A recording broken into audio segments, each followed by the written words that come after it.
Om Vishnu Padaya Krishna Prestaya Bhutale Srimate Bhakti Vedanta Swami Niti Namine Namaste Sarvate Deve Purvani Prachani Harivotari Nirvasesha Sunyavani Pasachari Satani Namaste Sarasate Deve Purvani Prachani Nirvasesha Sunyavani Pasachari Satani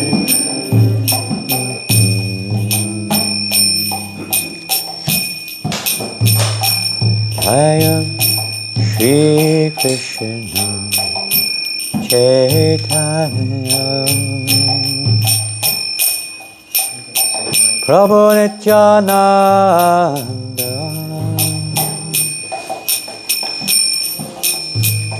Shri Advaita Gadadhara Srivasadi Gaura Bhakta Vrinda Chaitanya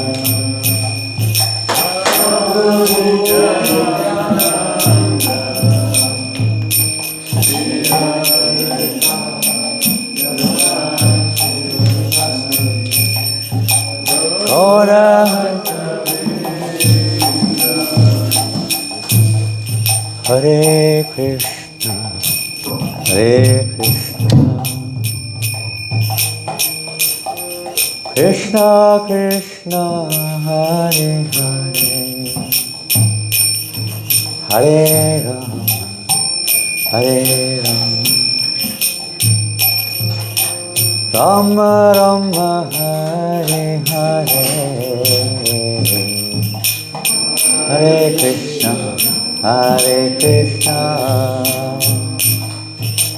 Krishna Krishna Hare Hare Hare Rama Hare Rama Rama Hare Hare Hare Krishna Hare Krishna Krishna Krishna Hare Hare Hare Rama Hare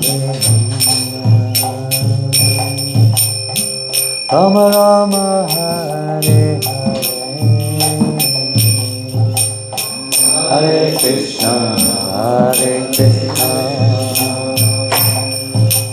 Krishna Krishna Hare Hare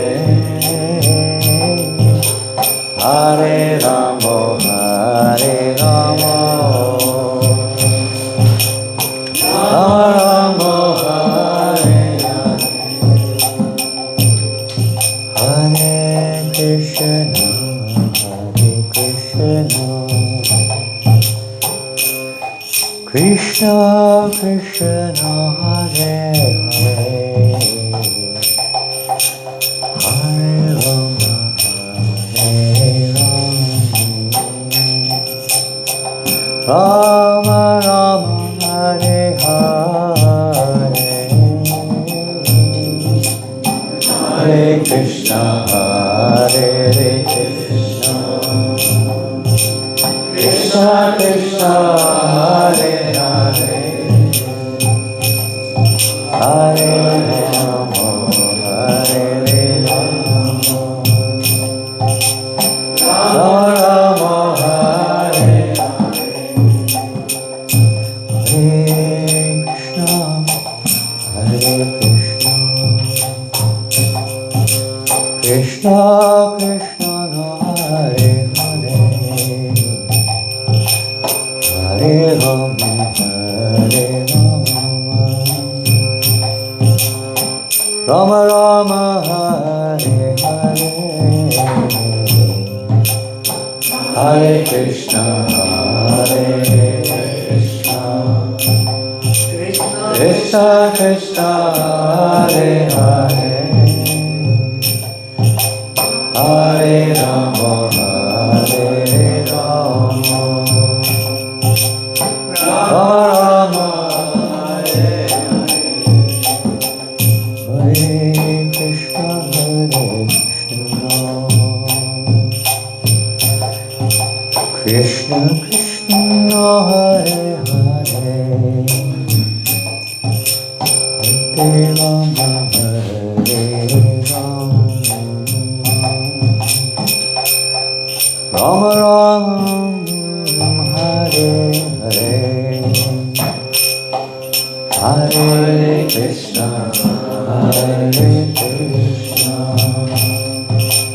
Krishna Krishna Hare Hare Hare Rama Hare Rama Rama Hare Hare Hare Krishna Krishna Krishna Hare Hare Hare Rama Hare Rama Rama Rama Hare Hare Krishna Krishna Krishna Hare Hare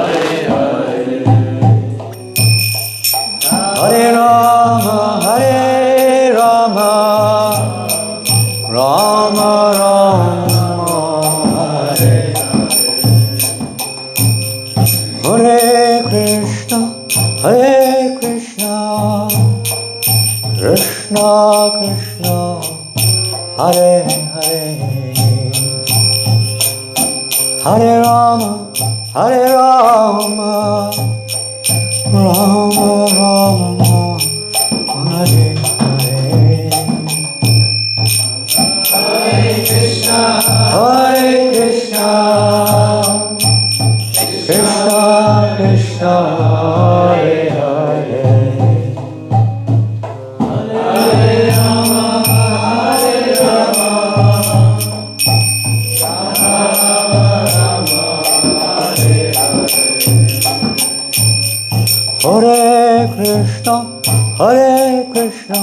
Hare Krishna Krishna Krishna Hare Hare Hare Rama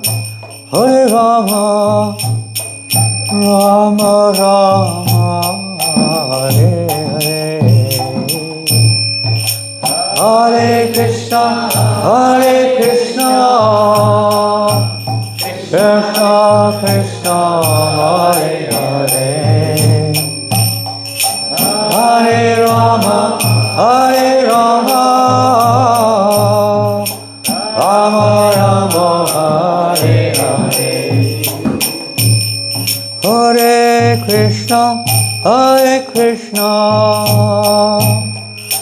Krishna Krishna Hare Hare Hare Rama Rama Rama Hare Hare Hare Krishna Krishna Krishna Hare Hare Hare Rama Rama Rama Hare Hare Hare Krishna Krishna Krishna Hare Hare Hare Rama Rama Rama Hare Hare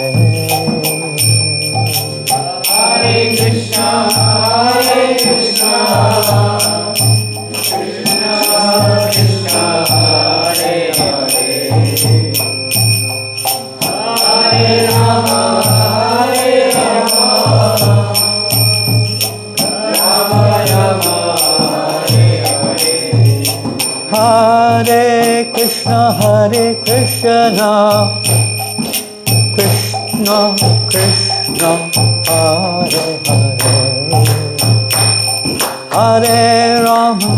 Hare Rama, Rama Rama, Hare Hare.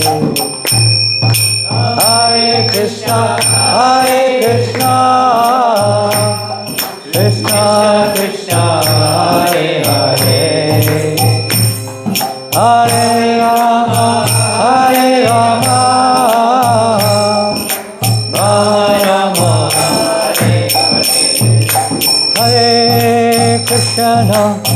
Hare Krishna, Krishna Krishna, Hare Hare, Hare Rama, Rama Rama, Hare Hare, Hare Krishna, Krishna Krishna, Hare Hare, Hare Rama, Rama Rama, Hare Hare,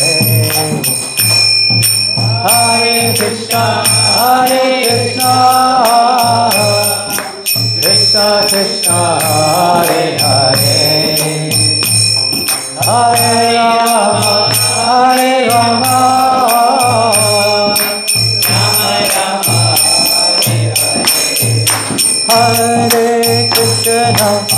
Hare Krishna, Krishna Krishna, Hare Hare, Hare Rama, Rama Rama,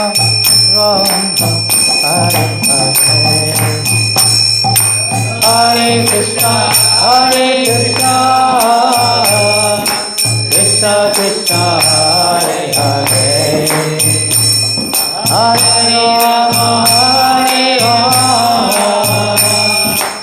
Rama Rama, Hare Krishna, Krishna Krishna, Hare Hare, Hare Rama, Rama Rama, Hare Hare, Hare Krishna, Krishna Hare Hare, Hare Rama,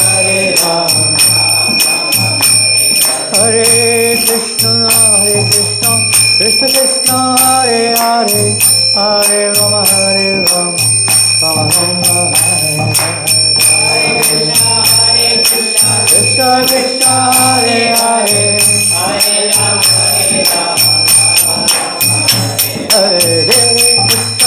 Hare Krishna, Krishna Krishna, Hare Hare, Hare Rama, Rama Rama, Hare Krishna, Krishna Krishna, Hare Hare, Hare Rama, Hare Krishna, Krishna Krishna, Hare Hare, Hare Rama, Rama Rama, Hare Hare, Hare Krishna, Krishna Krishna, Hare Hare, Hare Rama,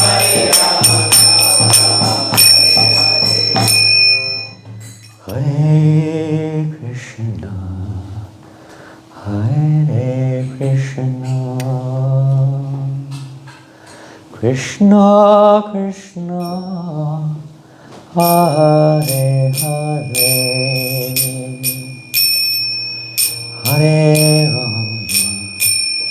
Hare Rama, Rama Rama, Hare Hare, Hare Krishna, Krishna Krishna, Hare Hare, Hare Rama,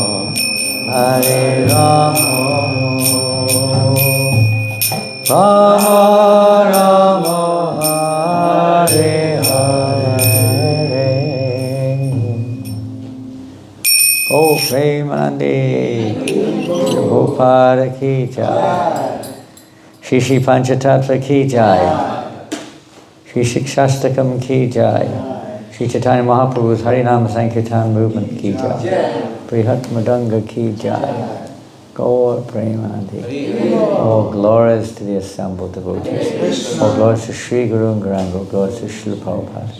Nama Om Vishnu Padaya, Krishna Prashtaya Bhutale, Sri Mate Bhaktivedanta Swamiti Namani, Namaste Saraswate Devi, Gauravani Pacharine, Nirvasesha Sanyavari, Pastacharya Shatardine, Jaya Sri Krishna Chaitanya Prabhu Nityananda, Shri Advaita Gadadhar, Shri Vasadi Gaur Bhaktavinda.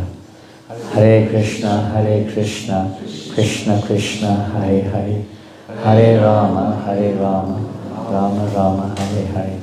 Om Jnana Timarandasya Dhananjana Shalakaya Chakshuran Militam Yena Tasmai Shri Gurave Namah.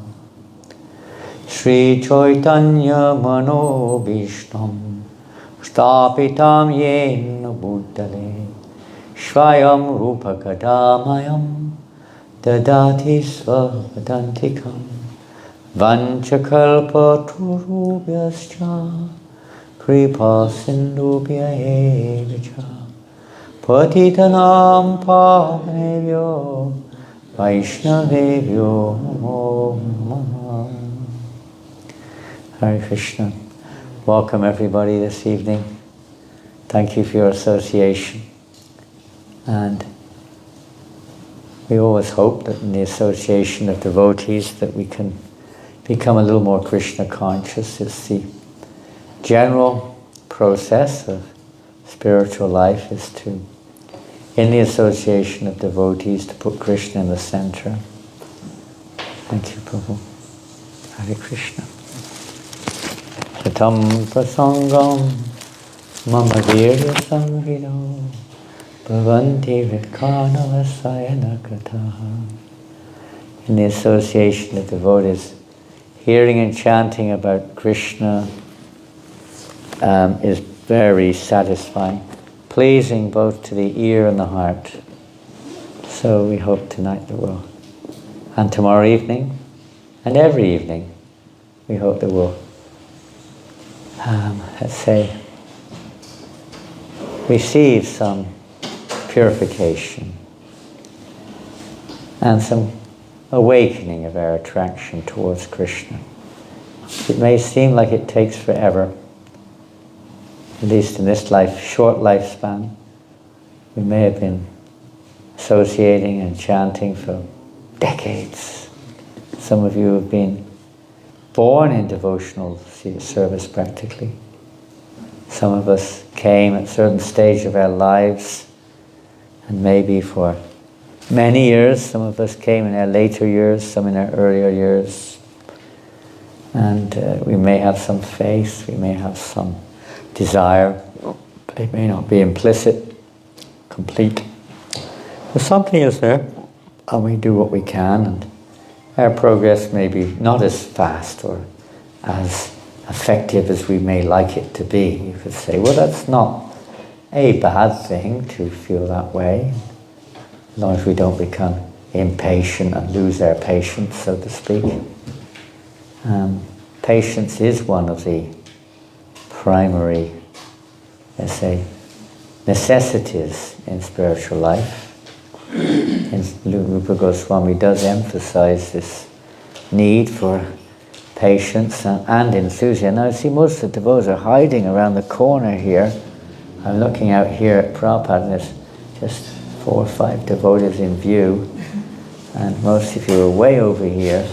That's okay, but if there was like 20 devotees over here as well, it would be normal. But when there's only 20 of us, it's that, and 15 of us all together, and 10 are over here, it's very straining for me. I've got to sit at an angle like this, you know. So, whatever, as long as we can hear wherever we're sitting, even if we're sitting out of sight, hearing is the key to all reception. We hear the topics of Krishna. The primary purification is through the ears, primarily by hearing. The main process in devotional service, shravanam, of hearing, of course, that also naturally includes kirtanam, because if there's no kirtan, what will you hear? You can't really separate the two. You can have kirtan and you don't necessarily hear anything, but you can't really have hearing on its own. We can read. Reading is another form of hearing, but in terms of, audible, let's say, hearing, kirtan must be there. And even the books, they are kirtan. Prabhupada said, Brihat Madanga, the great Madanga. So there's also kirtan. So there has to be kirtan in order to hear. So Lord Chaitanya's movement was the Sankirtan movement of hearing and chanting, or especially chanting in congregation together. It also means complete.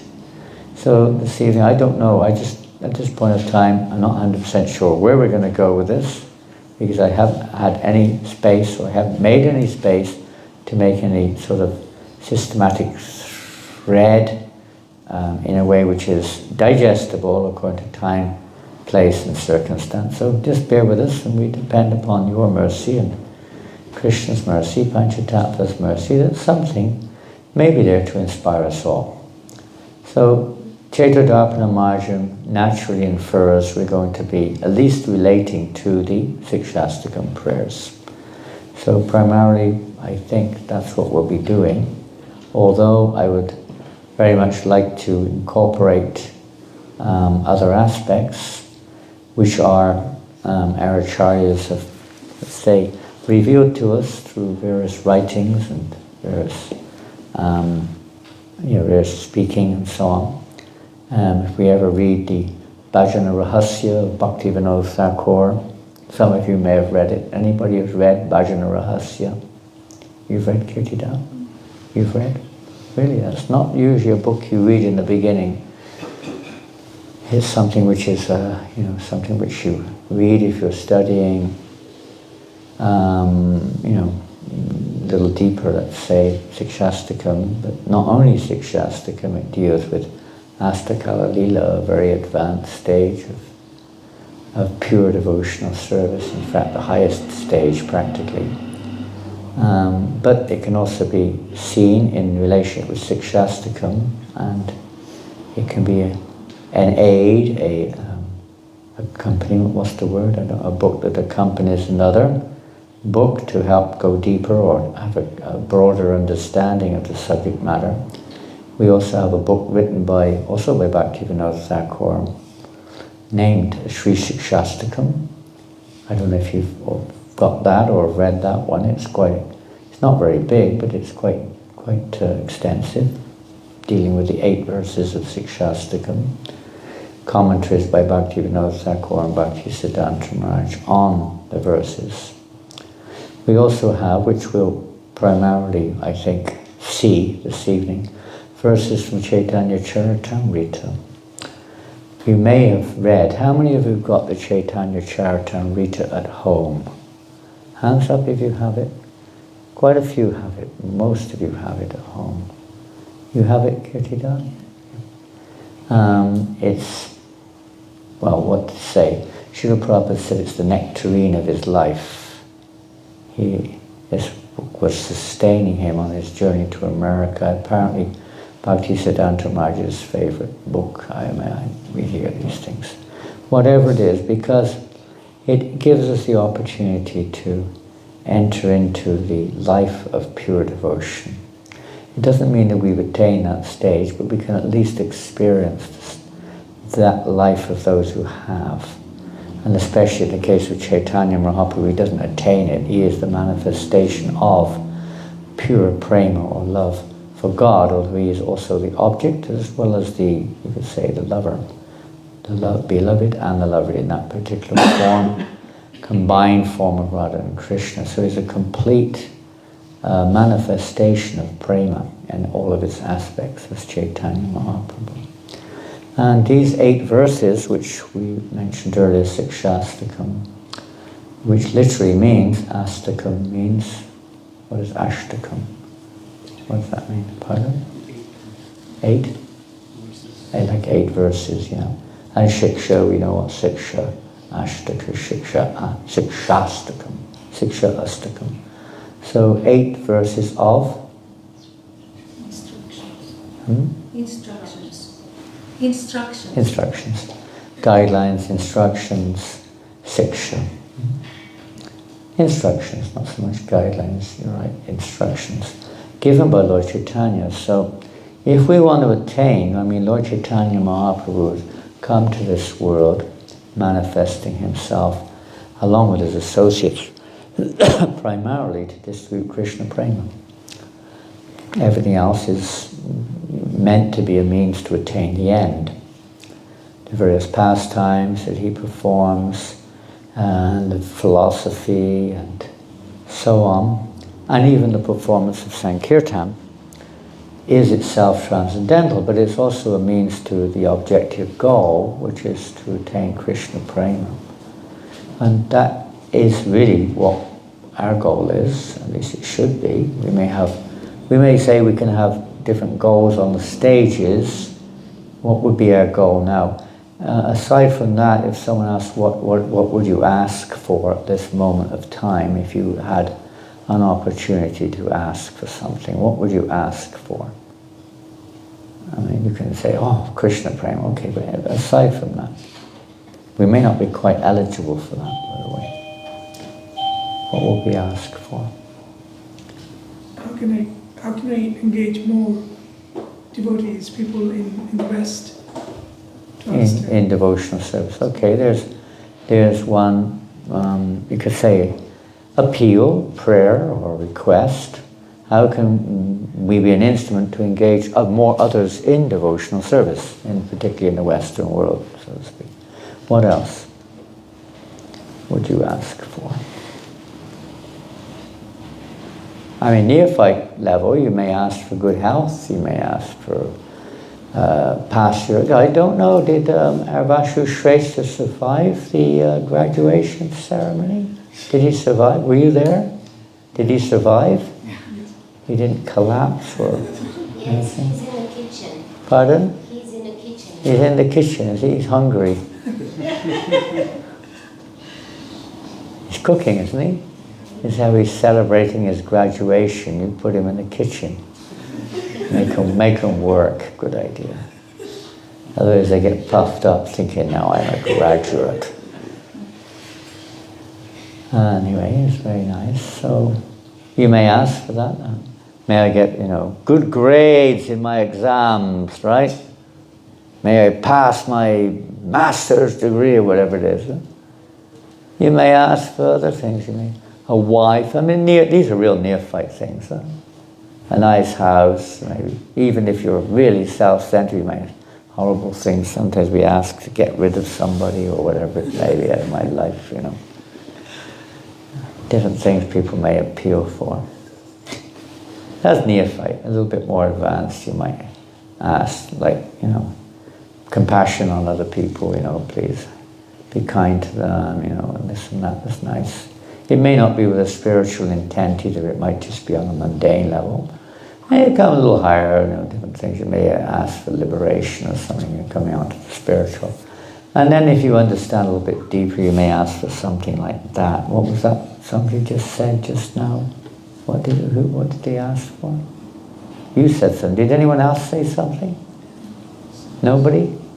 Okay, so what else would you ask for? On a kind of in middle range, you could say. What would you ask for?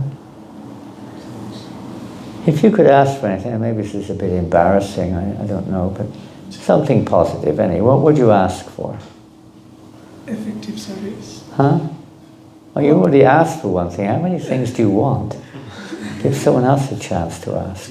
Not fall down. Days. Not fall down. Okay, there's something. And in fact, believe it or not, Prabhupada himself would sometimes pray like that. For various reasons.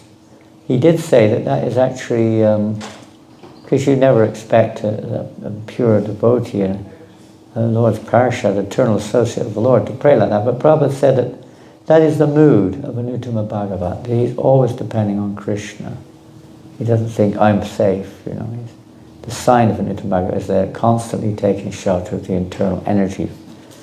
Take protection, shelter under the internal energy. So yes, that we not fall down from devotional service. Of course, we're not on necessarily a very high level of devotional service, so you might pray for the other side, that we may advance in devotional service. Obviously, if you're advancing in devotional service, the likelihood of falling down from devotional service is not so likely. So what else? Steadiness. Steadiness in our devotion is a sign of, is an important thing. I mean, this is a part of our practice, I suppose, to be steady, nishta.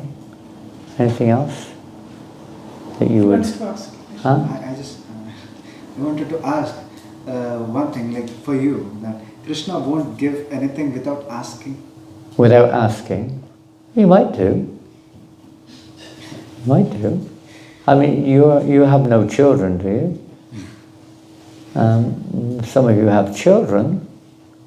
You might give the child something even if the child doesn't ask, right? But nowadays you don't do it. But parents used to smack their children sometimes. The child doesn't go up to the mother, please smack me, mother. I've never heard of that anyway. But sometimes the mother may go, the daddy may give the child a smack. I mean, I'm not recommending they might get in trouble these days, but in previous generations it was nothing unusual. Maybe even to a certain extent you can still do it, as long as it's not aggressive, just as a little admonishment maybe sometimes. Nobody likes to be admonished or chastised, but sometimes out of concern or love they may. So Krishna may give does give the linga. Nobody asks for bad karma, do they? Nobody asks, but it seems like you get it sometimes. That's another topic altogether, but if we want pure love of God, the secret is desire. Ultimately it's Krishna's mercy, but without our desire, there has to be a desire there. How it manifests, but there has to be a desire, there has to be a hankering there for pure love of God. When something gets in the way of that, we don't notice it, and sometimes Krishna takes it away. You may not like it, but sometimes he does. But ultimately, Krishna's desire, and that's why he comes as Mahaprabhu, is to awaken prema within the hearts of love, within the hearts of all living entities. It's his desire. The Sankirtan movement is the means for that. You may pray for, that you can chant in Shuddhanam, for instance, chant without offense. Yeah? You may pray like that.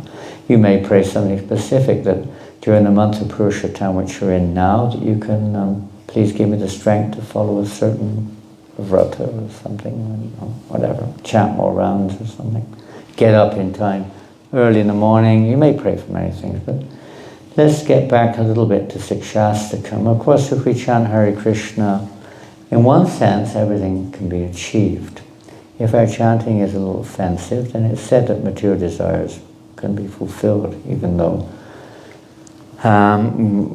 we're chanting Hare Krishna with offensive mentality, or offensive chanting rather, that material desires may be fulfilled. And if we're chanting Namabhas, which means not with devotion, not with full understanding, but not exactly, we're trying to avoid the offenses, or we don't really know what we're doing, we'll maintain liberation. But if we want love of Godhead, then we have to come to Shuddhanam, pure, offenseless chanting of the holy name. So let's go on. And Lord Chaitanya Mahaprabhu's this was supposed to be on when we were singing. I didn't think when we were singing, so this doesn't really have any specific purport, other than Lord Chaitanya Mahaprabhu's associates are spreading the holy name to everybody, no matter who they are. And Srila Prabhupada has the same mood. Is it on the screen? Can you see it? Yeah. This is Srila Prabhupada in San Francisco. igniting the flame of devotion in millions of people's hearts all over the world, very ecstatically. Lord Chaitanya, of course, another dimension of his internal, or the result of Sankirtan, the internal awakening of our eternal love of God, in the association of his devotees there in Puri. These are just some very ancient paintings of Lord Chaitanya Mahaprabhu in Puri. And Srila Prabhupada was, of course, at the Bhaktivedanta Manor. So, as we said, Cheto Darpana Marjam. So let's chant the first verse of this. These Siksastakam prayers are the only, at least the only known, written words of Chaitanya Mahaprabhu. Where they're written, and where they're recorded, or where they were just found, and then, I don't know, I've asked that question, I don't know if they're actually anywhere found, I don't think so. But it's not even 100% necessarily recorded, or written rather, but they were spoken, at least by Lord Chaitanya, and it's usually said recorded by Lord Chaitanya. So he didn't really do much writing as far as I know. He would write some sonnets here and there. Here is the first verse. So we can chant this, most of you are familiar with it. First verse of the Siksastakam prayers, and you will find this in the Chaitanya Charitamrita. And it's interesting because the Chaitanya Charitamrita is understood to be like the postgraduate study of devotional service. Bhagavad Gita, even Prabhupada writes, is a neophyte stage. Bhagavad Gita. Of course, it does indicate the higher stages too, but it's primarily for beginners in the path of bhakti, pure devotion. And then Srimad Bhagavatam is the next stage. Sometimes Prabhupada equates that to a degree, a master's degree or something. And he equates the Chaitanya Charitamrita to a PhD. Of course, that's just to give an example. It's a higher study of the subject matter of devotional service, pure devotional service in practice. So Lord Chaitanya, these prayers are right at the end of the Chaitanya, the very last chapter, in fact, of Chaitanya Charitamrita, which indicates, we could interpret it different ways, but it would indicate it is one of the essential conclusions of the life and pastimes of Lord Chaitanya. And each of these 8 verses also deal with different stages of devotional service. Different stages of advancement in devotional service are there. So the first one is basically the first effects, the effects of devotional service, the initial effects. And then one goes on, if one wants to go to higher levels of devotion. The rest of the verses take us through a journey to the highest level of pure devotion. So together, all together, literally together, let's chant. Cheto darpana marjanam bhava mahadavagni nirvarpanam shreya kardava chandrika vitaranam vidyavadu jivanam Anandam Bodhivardhanam Pratipadam Ponamritasvadanam Sarvatma Snapanam Parang Vijayate Shri Krishna Sankirtanam.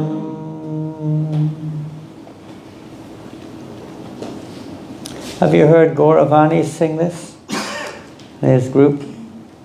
Maybe, what's her name with him? Achyuta Gopi may be singing on that too, I think. Very beautiful. Putting these verses to beautiful music is good. It attracts people. But we should also understand, although that's wonderful to chant, what is the meaning? So the normal meaning of this prayer, which we recite sometimes, glory to the Sri Krishna Sankirtan, which cleanses the heart That's what Cheto Darpana Marjana means, that which cleanses the heart. Which cleanses the heart of all the dust. What is the dust? What is the dust? Good evening. What is the dust? I mean, is it literal? What do we mean when it says all the dust accumulated for years together? Pardon? Upadis, or the Upadis, there's false identifications, which may lead to what? Or maybe in line with what? Various what? Obstacles or Pardon? obstacles. Potatoes? Obstacle. Potatoes? My hearing is not good. My father used to say sometimes you could grow a potato in my ear. He said they were so clumped up, like a potato patch. What did it say? What's that, Raman? Obstacles. Obstacles. Obstacles. Well, yeah, then you'd have to define what an obstacle is, of course. Entanglements. Entanglements, then again you have to say a little bit, maybe a little bit more than that, I don't know. unwanted desires. Unwanted desires, which are sometimes called anartas. Anartas, that which is not value, not real value. Arta means really valuable. Anarta means it doesn't really have any real. I mean, what's the use? When we really look at it in a, let's say, take ourselves back a little bit. When you really, I mean, that was probably the first. No, it wasn't the first. But it was one of the first, I would say, thoughts in my remembrance, in my life, which perhaps sparked off a little bit of a spiritual search, was, well, I just finished playing football for the football team, the local, my school football team, and I was walking back, looking across, and there was another game going on the same pitch. And I looked at it and I thought, what is this? This is crazy. It's crazy. Running around, kicking a lump of leather, screaming at each other, getting really excited, getting really disturbed, you know. The whole thing suddenly looked such a stupid affair. You know, I would have liked it. I would have got a lot of, you know, buzz out of it. But when I look back at that, I think, what is this? What's it all about? What's it all about? What's the point of all this? And when you look at it, maybe as a young boy, you don't really think of life coming to an end exactly. But, you know, when you look at it, you know, you may wonder, well, what's the point of the whole affair? We spend 60, 70, 80, 90 years, if you're, you know, if you don't lose your body earlier, you know, in this lifetime, huh? Anyway, but what's the point of it all? What's it all for? You don't there's nothing there. You've finished, it's gone, it's over. Just a bag of chemicals, that's all that's left. And you've gone, and God knows where you've gone. You're not there. Just a bag of chemicals, worth next to nothing, worth a few cents practically. What's it all? What's the whole point of it all? You may think like that, and maybe other thoughts which click off there. So, yeah, anarta. Well, we wonder, what's the use? Even if you become a rich man, does it mean you're a happy man? Does it mean you're happy because you're rich? If you're poor, you think you'll be happy if you're rich. But when you're rich, it doesn't mean you're necessarily going to be happy. Right? We're always thinking, oh, if I just get this, then I'll be happy. You remember in your life you've had that experience or not? I used to get that one. You know, like many of us, I used to love, of course I was born in the Western world, many of you are born in Indian culture. It's maybe a little different, but I'm sure you had the same kind of principle experience. And we used to be really, you know, waiting for the next disc to come out. You know, the music discs? We had records in those days. They didn't have all these modern things. You had to get a record, you know, a record player. So we'd be waiting for the next one to come out, you know, the latest, whatever it is, Beatles, Rolling Stones, Moody Blues, whatever. I don't know what you guys are into. What's your favorite, Ramrao Prabhu? Rock group. I'm sure you were at all those rock concerts when you were a young boy. I know, you may not have been into all that. I'm sure, Terry, I'm sure you had your fling when you were a youngster. Hey? You're just waiting for the next record. You got this massive collection of records. You never listened. You listen to them for a while, then you look at another one and another one and another one. And if I just get this, that'll be perfect. I'll have everything. And then it never ends. It never ends. It just goes on and on and on. Like it's strange. It doesn't really satisfy us, huh? Just for a moment, you're satisfied. But Maharaj, you can have record of Ramayana and Mahabharata and Bhagavatam. Oh, come on. You're coming from another world over there.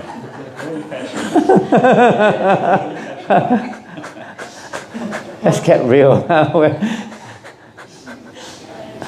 Yeah, of course. Yeah, you're coming from a different culture, you see. You're blessed like that. We never had that. We had Led Zeppelin and, Frank Zappa and all these guys, madmen. They were, gurus, whatever. So, but that is valuable. We're talking of anartha here. So all these things because they don't really achieve what we're really looking for. They don't really satisfy us. And not only that, when it says dust. Now, we could say, and then later on we'll see here, the mirror of the mind. It does not always mention mirror of the mind, but in this other translations it will mention mirror of the mind is like a mirror. You look in the mirror. Your mind's like a mirror. It's not us, it's the mirror that we're looking at. It reflects the pictures that come in, through many lifetimes, through our senses now and in the past.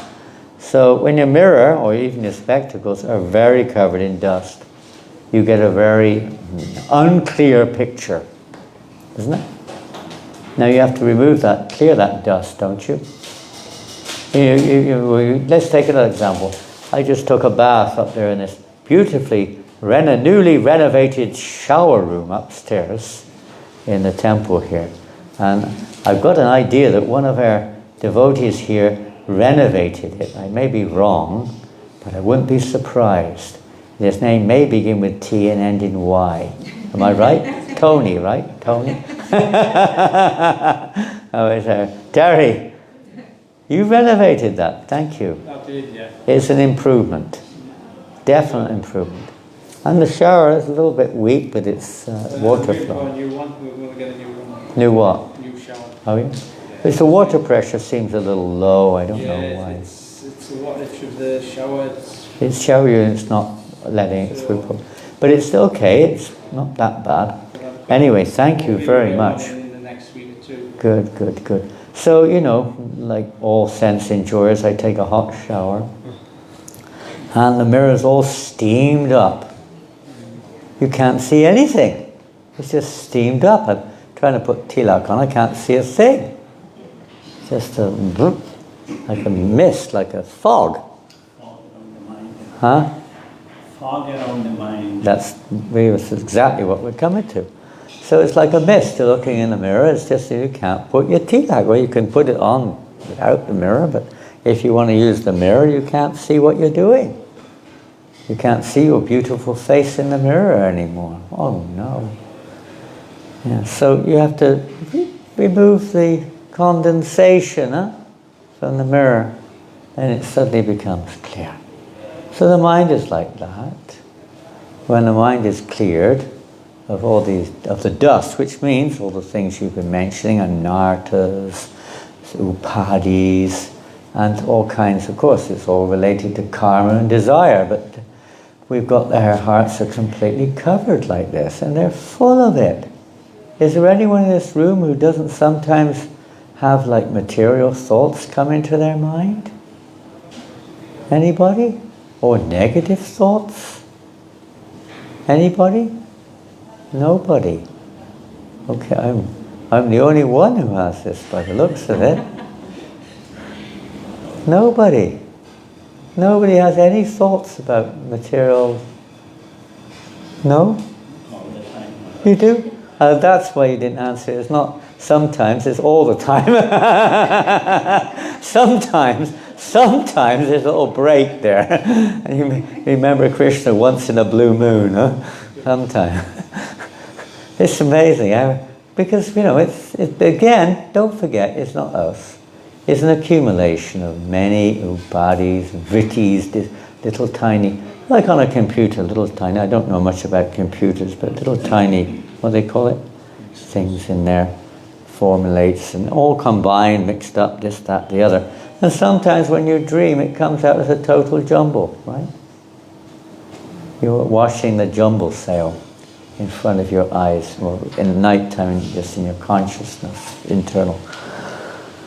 But it's so much there, and it covers the clarity of our perception, and we judge also through this cloudy mind. We judge. We agree and disagree. We fight over it sometimes. Our life is more or less governed by it in many ways. How we it's not us exactly. The soul is unchanging. The object we see, if I look at something now, let's say for instance there is here a deity or a form of Lord Garuda, and you may not see it as a form of Lord Garuda, you may not know what is it. This is Indonesian, we say, huh? In Bali. Bali, Indonesia. Bali is Indonesia. It's the way that they depict, to them, this is Garuda with Lord Vishnu being carried on his back or shoulders. This is how they depict him in Bali or Indonesia. And to us, it maybe we're attracted, maybe you're not. You look at something else and one person likes it and one person doesn't. Some people like, what do we say? Well, anything, simple things. Maybe one person likes pizza and one person doesn't like pizza. Everyone's seeing it. Now, pizza is pizza. It doesn't depend upon whether we like it or not, as far as its own constitution goes, isn't it? It's the same.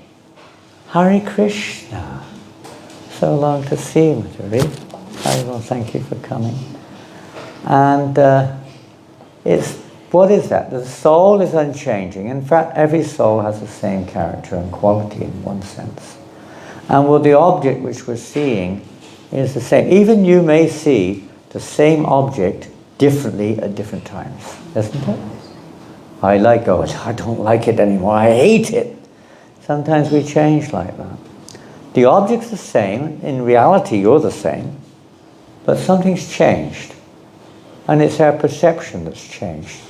It's the same thing you could say with the, what do you call this? Not the ability to see, the eye, whatever you call it. It's an instrument through which we're seeing. And according to our eye, we see things accordingly. The thing is the same, we're the perceiver, and that is the perceived. But it's the means of perception which more or less determines our judgment or our relationship with that object. So the whole process is to purify our means of perception, not to change the object. Generally speaking, people conclude that it's the object that has to be changed. It's that which is seen which has to be changed. The problem is that you are the problem. The person you're seeing. You are the problem. Or this is the problem. But actually, okay, it's the material world. So, you could say in that sense it's asat.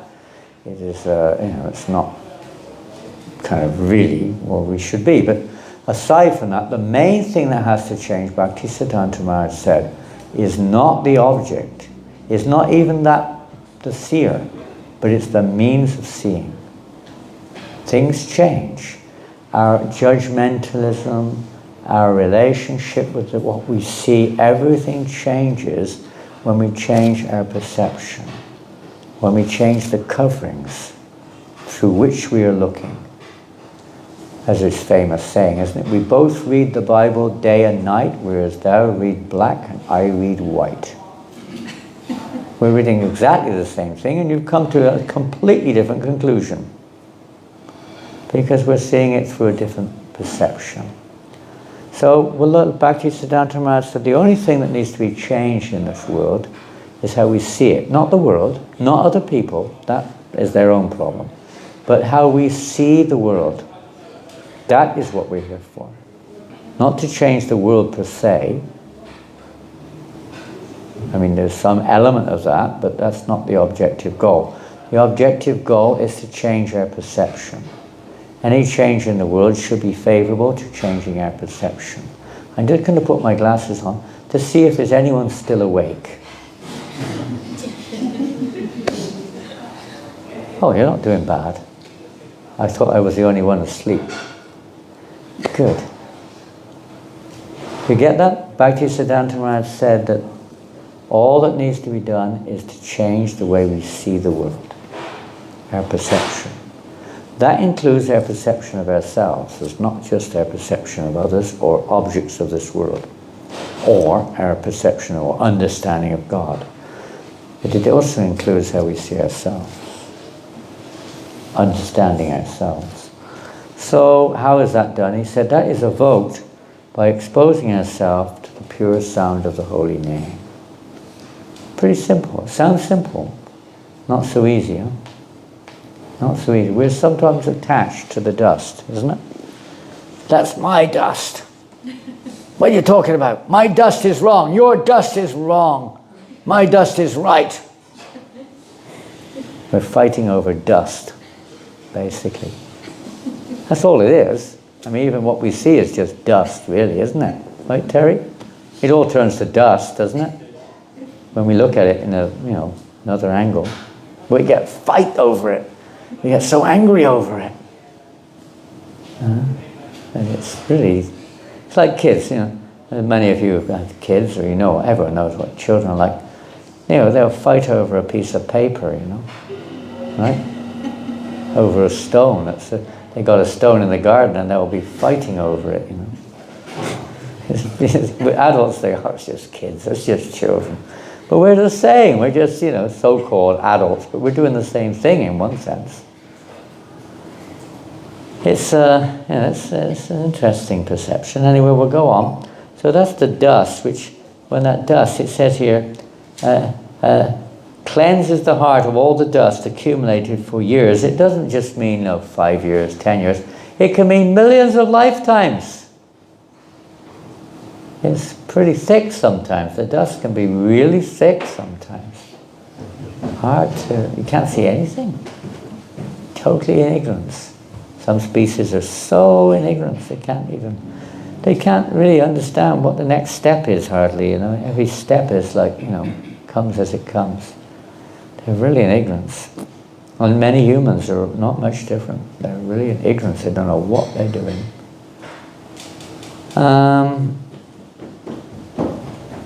Distinguishes and extinguishes the fire of conditional life.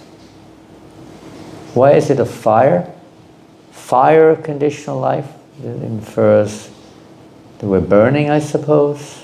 What is that fire? Can it be taken literal, or is it descriptive? What is it? Fire of conditional life. Any comments? Desire? Yes, very much based, you could say, on desire. What type of... Desire is not wrong, by the way. It depends what we desire, doesn't it? There are many different types of desires within the material realm, and there's also spiritual desires. So it depends a little bit on what our desire is. Mostly materialistic desires. Excuse me? Materialistic desires? Yeah, materialistic desires. You could say lust. Lust, isn't that what Krishna says in Bhagavad Gita? Kama esha, krodha esha, rajaguna samudbhava.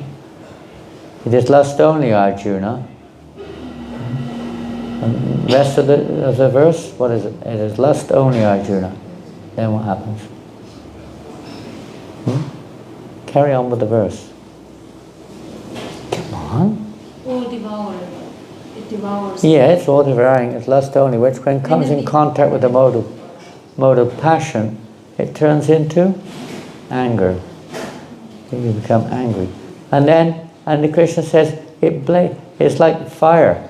It blazes like fire. The more you feed it, the more it blazes, isn't it? The more you try to satisfy your material desires, do they become extinguished? Have you ever tried to put a fire out by pouring a bucket of ghee on it? You have? No?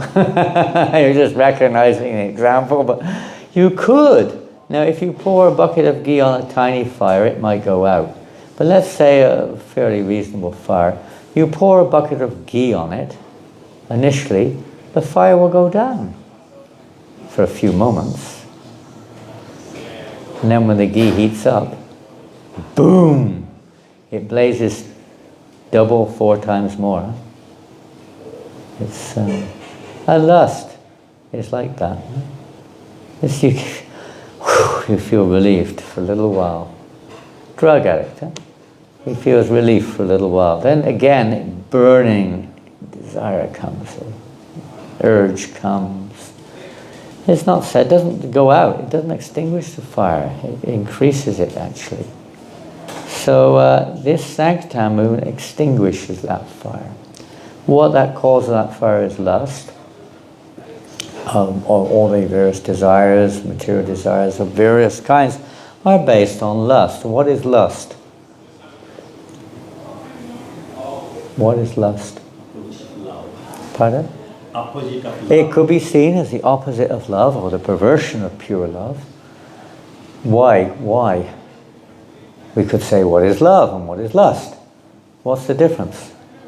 Saying something is the opposite doesn't exactly describe what it is. One is for Krishna and the other one is... Okay, that's a very simple and easy understanding that love, it doesn't only have, it could be, you could use it in other ways too, but the principle, ultimately, that is the answer, because there's no real, love is meant to be, let's say, channeled towards Krishna. And lust is the purpose of our so-called endeavor is to satisfy my senses. Love is to satisfy the other person's senses. In the material world, it's still material, so it's still lust in that sense, but you get the idea that lust means what I want, and I like you, and if you do what I like, I say I love you, but actually it's really you are satisfying my senses. That's lust. There's a difference between what's called Krishnendriya, Atmendriya. Krishnendriya means to satisfy Krishna's senses, Atmendriya is to satisfy my senses. And in more different degrees, but in general, every conditioned soul is Atmendriya. And sometimes there's some Krishnendriya, but there's always an element of Atmendriya. And for most people, that's the only element. There's no thought about how to satisfy the senses of Krishna. For most living entities, they don't even think of his existence, or even if they know about him, they see him as an order supplier. Most people see God, Krishna, as an order supplier, if they're pious, isn't it? God give me this, God give me that, God help me, God do this, God do that. It's very common anyway. Not many people rise above that to the path of bhakti. That's not the path of bhakti, that's the path of karma. At best, karma yoga or something. But the bhakti yoga is when we start to act and think in a way to please Krishna's senses. That's the difference. So lust is really the cause of this, because it keeps us in the material world, birth after birth. As long as we're, let's say, victims of lust. So you can read that in the 3rd chapter of the Bhagavad Gita. It's right at the beginning. One of the first things to understand is the effects of lust in our lives and in the whole world. People are driven by lust. They're in ignorance as to their real self-interest. They're misjudging, their senses are covered, as we've already heard, with dust in its various forms. Their mind is covered and misjudgments are made based upon our own imperfect concepts.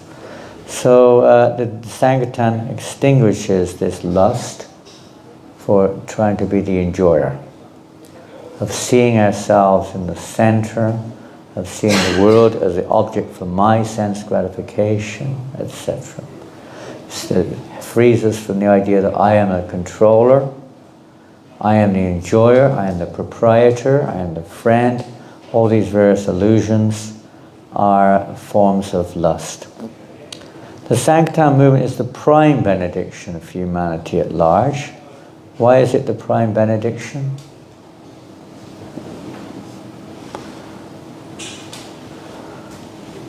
Why is it the prime benediction? Most people will not see it as the prime benediction, will they? They'll see it as a nuisance. And many people see it as a nuisance. Why, you guys, shut up, will you? You're making a noise, go away. I'll call the police if you don't go away. They don't see it as a benediction, do they? Devotees chanting, dancing, beating on drums, playing cartels, singing some strange things. People see it. Some people see it as a bit of fun. Some people see it as very nice, it brings some peace. Some people, different modes of nature people are covered by, so they see it differently, but they don't. Why is it the prime benediction? What does that mean? Prime benediction. It's the best thing. Yeah, the highest benediction that you can ever receive and ever give. It's the topmost. Huh? Primarch. Primarch? Primarch. This hat. Where's my hat? Because it brings near. Where's my hat? I'm getting cold. Where's that hat gone? Where's my hat? I lost my hat the other day. Now, oh, here it is, thank God. This is from Primark. Topmost hat. And Mananda Prabhu purchased it the other day when we were in Glasgow. Thank you. So, prime, why is it the prime benediction? It brings you near to Krishna. Pardon? Because it brings you near to Krishna. Good, very nice. It brings us nearer to Krishna, which we may not understand, but that is the greatest good fortune. It's like a child lost from its parents. The best thing you can do for that child is what? A little 1 or 2 year old child just learned to walk is lost. Have you ever seen that? I'm sure every parent, if they haven't experienced it, is scared stiff of that happening. Isn't it?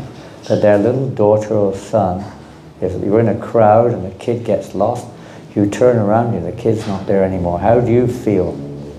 How do you feel? Isn't it horrible? It's like death almost, isn't it? You go crazy, practically. It's natural. And you know, and someone said, how can I help you? What are you going to say? I've lost my son, I've lost my daughter. You don't think of anything else. So say, don't worry, have a Coca-Cola. It's nice. Have a cigarette, you'll be okay. It doesn't mean anything, does it? Nothing. All you want is your child back. That's all you want. You don't want anything else. Same like when crazy young people join the Hare Krishnas. All the parents want is you leave this movement and go back home again, right? Isn't it? Who was saying that to me today? Oh, yeah, I won't mention the name, it's too embarrassing, but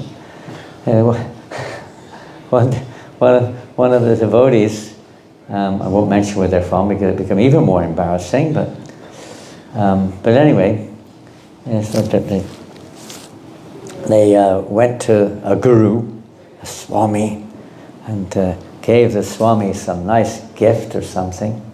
The Swami said, I'm not worried about it, I just want your son.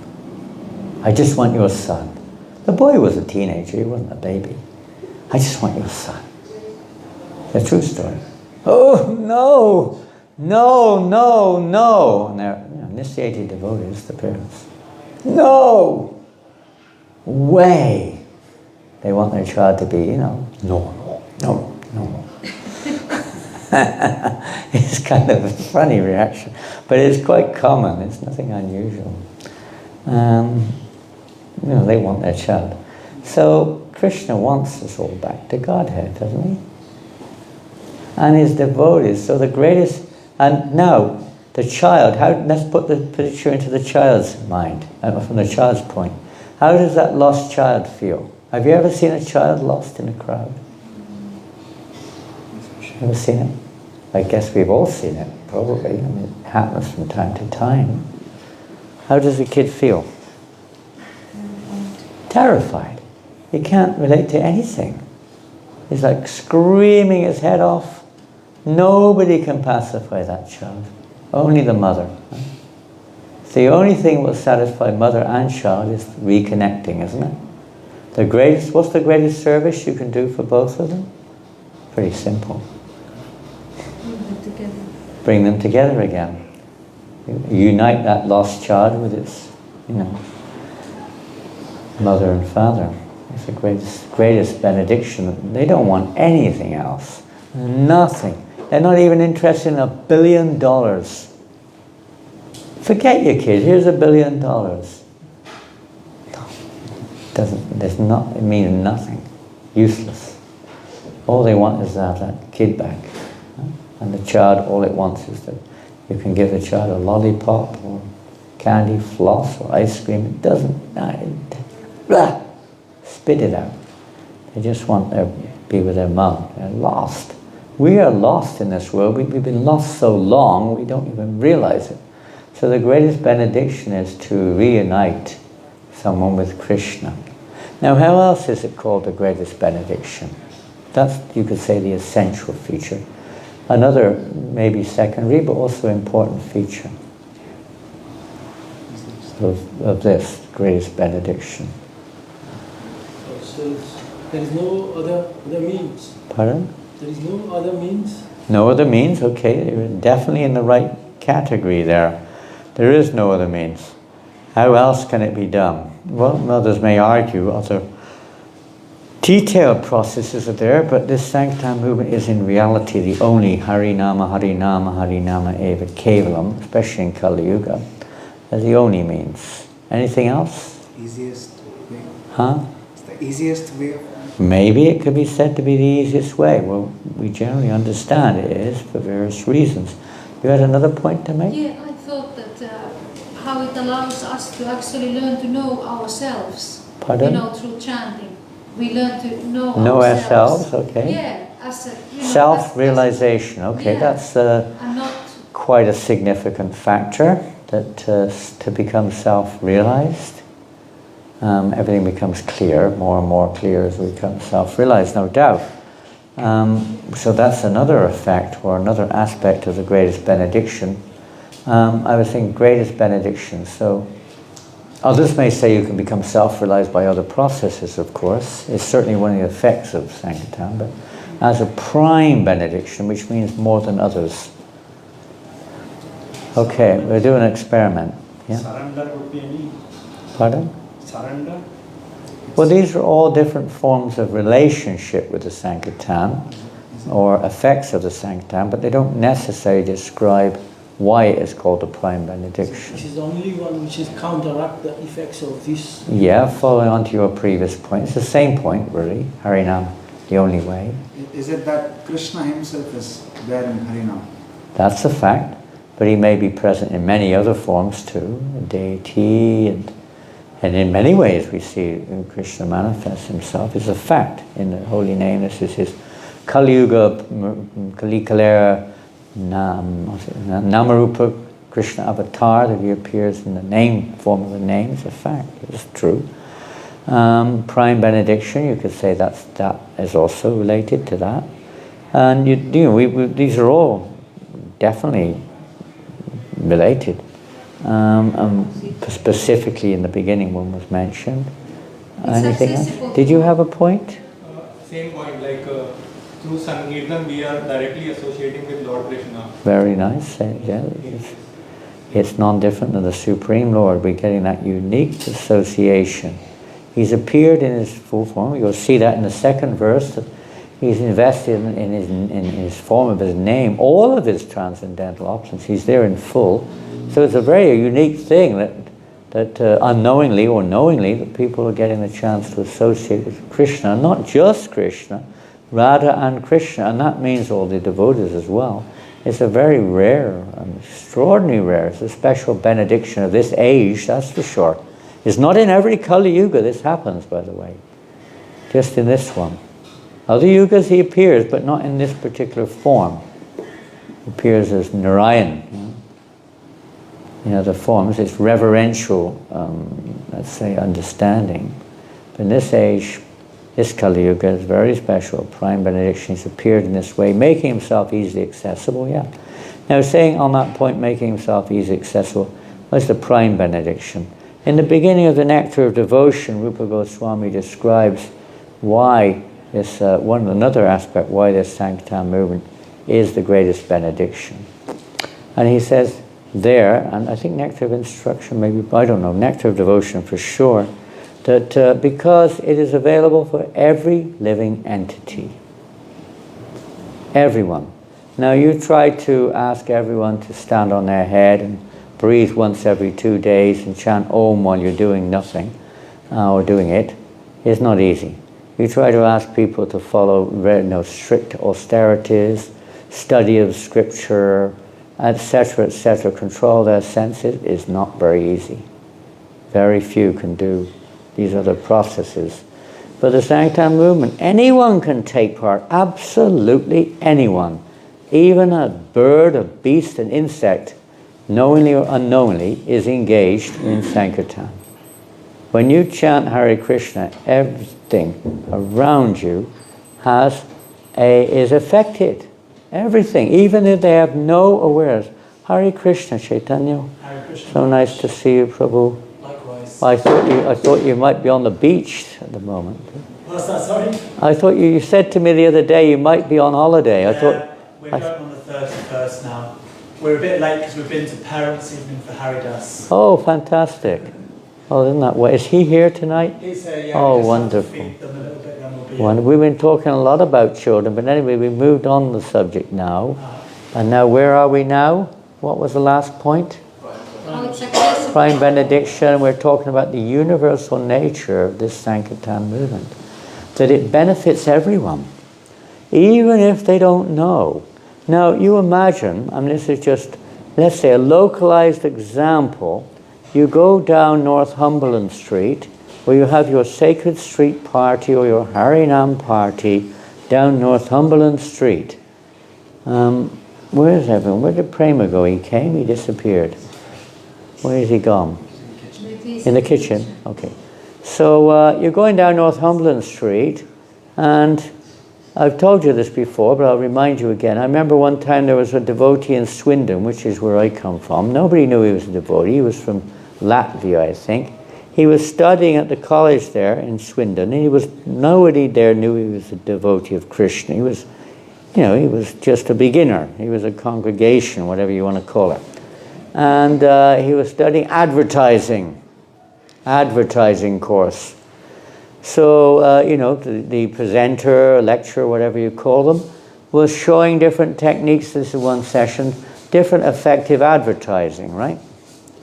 Anyone who's done advertising knows, there's certain techniques to capture people's attention, isn't it? You've got to have somebody to follow up, but at least you have to capture their attention, otherwise they will not go anywhere. So you can see this in all the shops on Northumberland Street. They're trying to attract your attention with some colors or shapes or whatever, designs and so on, with the hope that you'll come in and buy it, I guess. So anyway, they're showing all these different things, sometimes billboards, the big billboards, they usually, I don't know if they do here, but in many countries they have a pretty girl, to advertise a tin of baked beans or something, There has to be a pretty girl there with the baked beans, hoping that people will at least the men will become attracted. Here they are! Hari Bol! Wow! Hare Krishna, Hari Das. Hari Bol. Hare Krishna, Jagannath. Well, come on in. Wow. So, so he's showing all these various forms and names, shapes rather, and Sounds also, they sometimes use sounds to attract attention, especially at Christmas for the kids. They'll have some kind of Christmas rhyme playing away there, and the children all run over and drag the parents to the window, and there's this, like, you know, some gnomes and Father Christmas and this and that. So I've got to go in, you know. And then they buy this and buy that. And then on the scene, one stage, on came a very interesting scene came on. It was a, they said that the lecturer said, now watch this one. And all of a sudden, on the, it was some kind of video he was showing, you know, all of a sudden, Hare Krishna, Krishna Krishna, Hare Hare, or whatever tune they were singing. There was a picture of the Harinam party coming down the street on the video. He said, look at this. He said, look at their colors. Amazing. Unique colors. You know, all the boys in saffron, the girls with saris. Look at here, listen to look at the instruments. Unique. Very unusual. Look at their faces. They're all smiling. Look at their movements. They're all in harmony. Now, look at the public. The video went round. Every single person on the street was looking. Some were going like this. Some were going like this. Some were going... some were going... What, like this? But everybody's attention had been drawn. Everyone. He said, this is an example of expert advertising. Expert. They've got everything.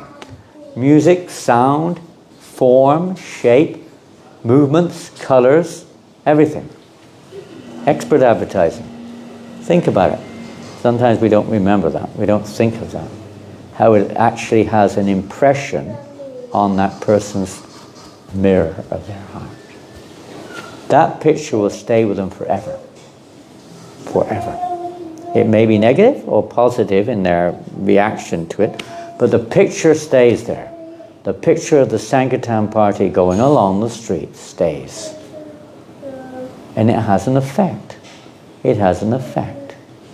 It may take time before it starts to, you know, show the effect, but it does.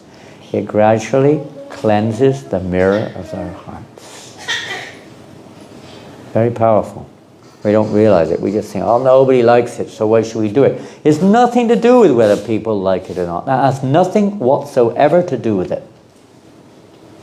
It's the fact that that picture is on their heart. That impression is there. And that Prabhupada said that in Bombay. He said that when the time of death comes to that person, that picture, maybe they saw, in this case it was Jagannath on Rath Yatra, when that picture comes up, Prabhupada said, all the other pictures are blanked out. Cleansed by the power of that picture of Jagannath. That may not always be immediate like that, but that's the effect of that picture. It will have the effect of gradually, if not immediately, gradually helping that person to wake up, to come up. And that applies even to a dog that sees the Harinam, or a bird, or an insect, anything that happens to come in contact. It may not be so clear in their case, their consciousness is blurred, but something is there, some vague sound from a distance or a form, some benefit is there. Benefits everyone, no matter who they are. And not only that, it actually has an effect on the atmosphere, the environmental atmosphere, which is surcharged. What is in the ether? What are the vibrations in the ether? What are they in the world today? What are those vibrations? War. Maybe right now there's a lot of war in the ether. I mean, there's physical, but there's also ethereal.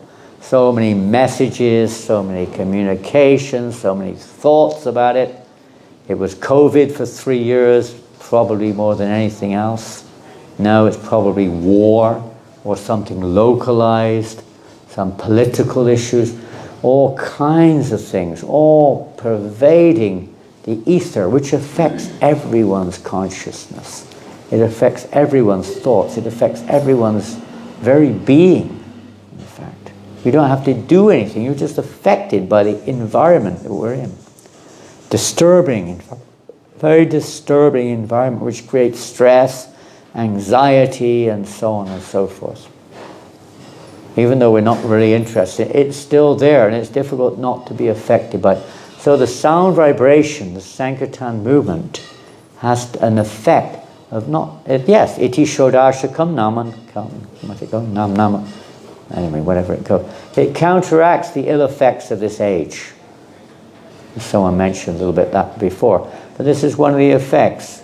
It also purifies the environment. The more we do kirtan, the better and clearer we will see the situation we're in, and it will also purify the atmosphere for others too. Without kirtan, without chanting these holy names, then our perception of the world remains whatever it is. The kirtan is the way of changing our perception. And when we come together, unified, Sankirtan becomes even more powerful. Very powerful. Because when we chant together and put aside the differences, then it becomes a unified effect of bringing, Prabhupada says himself, removes all these ill effects. And we feel the Krishna in the center, and it helps us to see things with Krishna in the center. Krishnendriya, instead of what we heard just now, instead of Atmendriya. So that makes this Sankirtan movement the prime benediction. Why? Here Prabhupada says also, not Lord Chaitanya says. Why? Because it spreads the rays of the benediction moon. It's not just there, but it spreads. They say sound goes all around the world, don't they? It may get muffled with other sounds, but it just goes round and round and round. The holy name goes round. Lord Chaitanya's movement was to weave a wreath. A wreath, you know what a wreath is? A wreath. What's a wreath? It's like a garland. Yeah, it's like generally in the cemeteries you see it, isn't it? This round, maybe roses or carnations, I don't know what they use, but some kind of flowers to make this round kind of wreath. You put it on the gravestone, no? Like that. In the cemetery, it's a wreath. It's completely round. There's no break.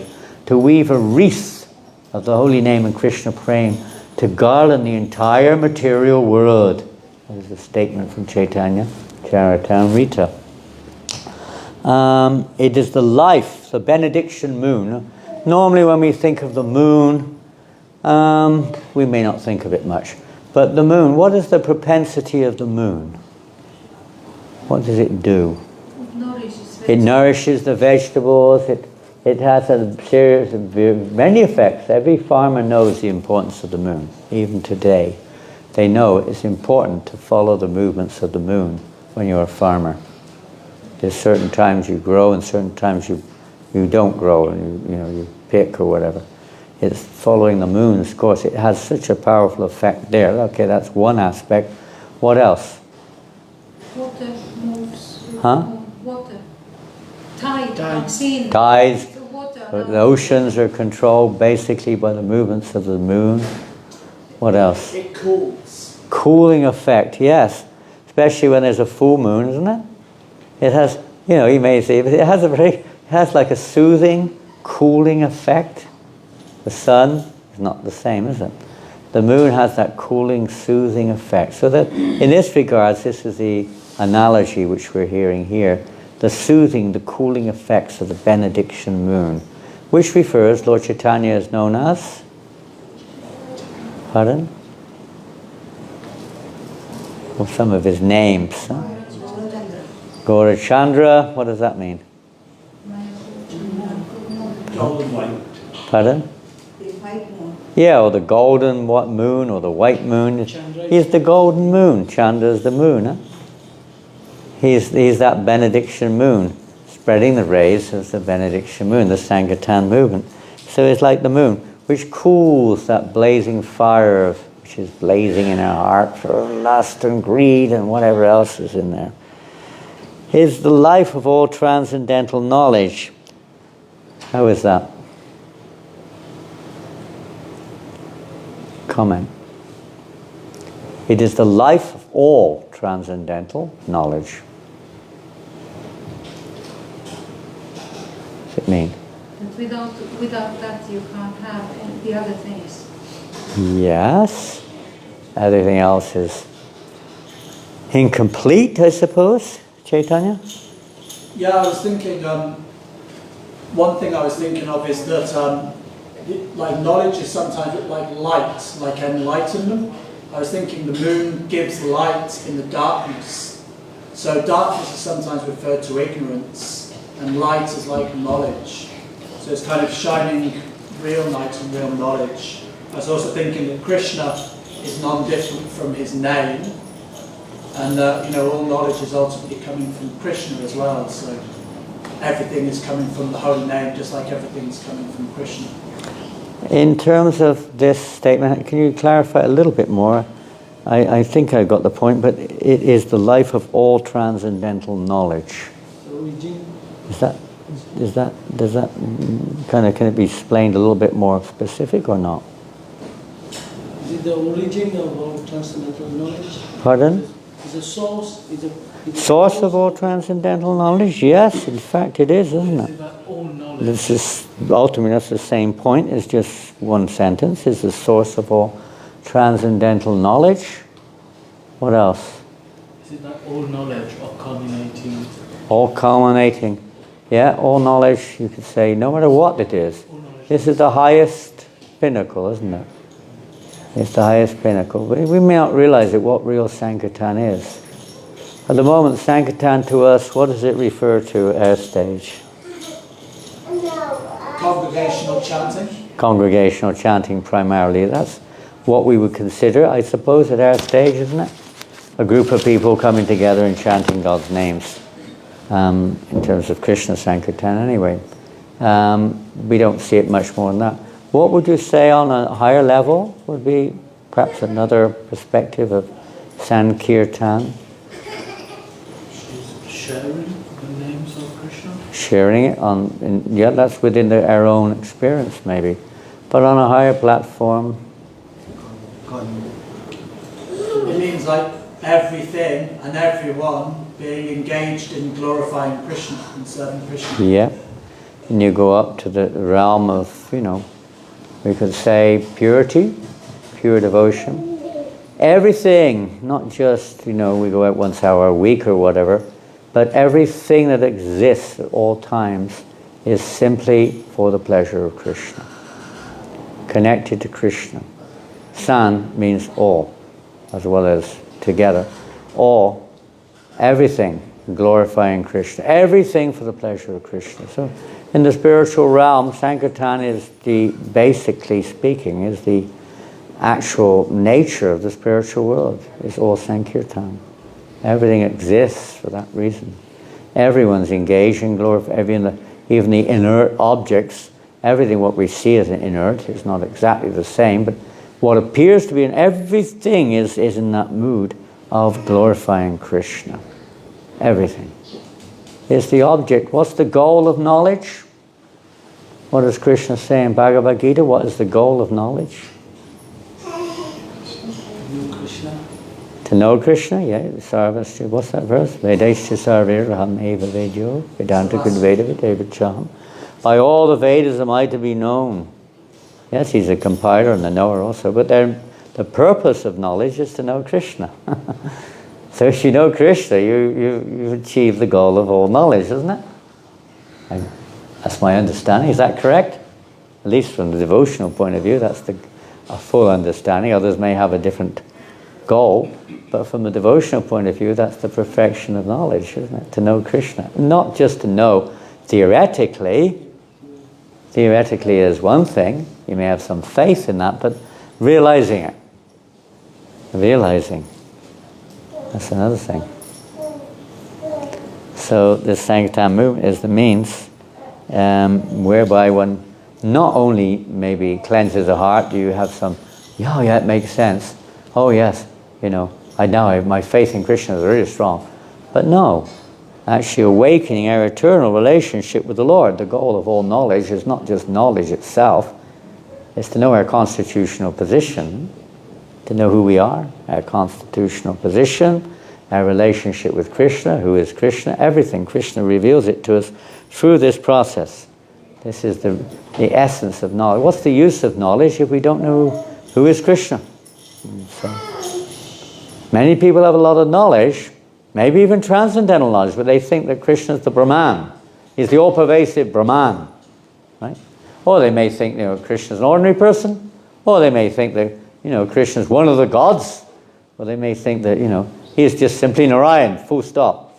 It's okay to say like that in one sense, but that's not complete. That's not the end of knowledge. There's one level. Complete perfection knowledge is to know Krishna. And this Sankirtan movement, by this mercy of Lord Chaitanya, reveals everything. It increases the ocean of transcendental bliss. Well, I suppose that's a little easier to relate to, I don't know. We may not really be experiencing transcendental bliss, but we can see how it increases the ocean of pleasure, at least. When people, even ordinary people, sometimes they come and join the Sankirtan, actively join the Sankirtan party, and maybe not for long, because they're not, they're not kind of committed, but for a short while, even Jiva Goswami says that they actually taste some degree of bliss. They feel some bliss. They don't necessarily define it like that, but they're actually feeling, it may be perverted, it may be watered down by their own conditioning, but they're actually getting a drop of bliss there. When they see, even drunkards sometimes, you see, they come and they get lost in the Sankirtan.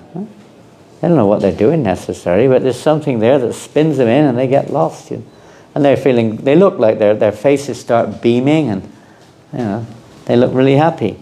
So, ultimately, of course, that's just on a very low level, but it increases the ocean, real Sankirtan, not just the, let's say, the practicing stage, but the realized stage, the Sankirtan. You can't stop.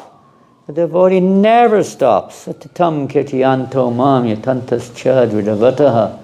Krishna says, always chanting my glories, isn't it? Not just when someone reminds us or when we feel like it, but always, or when we're supposed to do it. But always, they can't stop. They can't stop chanting the holy name of the Lord. So that type of Sankirtan, it never ends. It's not like, that's it. How wide is the Atlantic Ocean? How wide is it? 4,000 miles? How wide is it? I don't know. Anyone know? Maybe, let's say, that's it. You've reached the end. 4,000 miles. You have to go back again. But it's not like that. It's ever-increasing ocean. It ever increases. And it enables us to fully taste the nectar for which we are always anxious. Any comments on that one? Connection. To experience connection with the Creator. Connection? Connection with God. With God.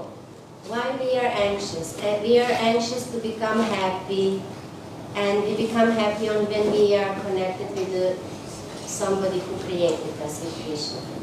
So you become happy when you're connected with somebody who? Who created you. Who created you, okay. Well, you do get that experience in this daily life, don't you? When the child is connected with its mother, the child, at least at a certain stage, is very happy, comfortable, feels very secure, protected, etc. So that's just a simple example we have from this world, but in reality, yes. Anything else?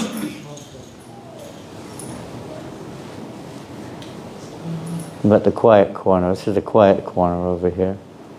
Nothing coming from the quiet corner. Chaitanya is very active. Anyone else here got a hand to put up?